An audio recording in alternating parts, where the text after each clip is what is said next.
his foreign policy has been a disaster. So let's get back to the main issue here. So he said he was against the wars. You're absolutely right about that, especially against Middle Eastern wars. And he said he was worried that Kamala Harris and Joe Biden were going to take us into World War III, okay? And now what do we have? Ben Gvir threatening nukes. And by the way, if you haven't heard, China and Pakistan have said that if Israel nukes Iran, they will nuke Israel. So here we are on the precipice of a nuclear holocaust because this baboon is in office and he's like, oh, Bibi, how can I make you happy? Can you please give me more money? Am I going to be a hero, Bibi? I can't stand this guy.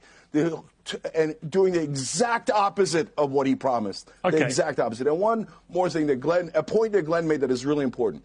So Russia goes and destroys their army and their treasure in Ukraine. Now we're going to destroy our treasure. We spent $300 million on the rescue alone. It was a brilliant operation, but $300 million. We're spending $1 to $2 billion a day.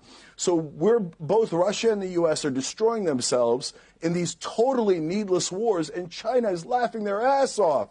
How did they get this lucky that we're wasting our treasure and our military on wars for other countries? It's insanity. Let's go compete with China and India economically. Stop this military madness. Get someone who's an American and who's a decent person back in charge of America.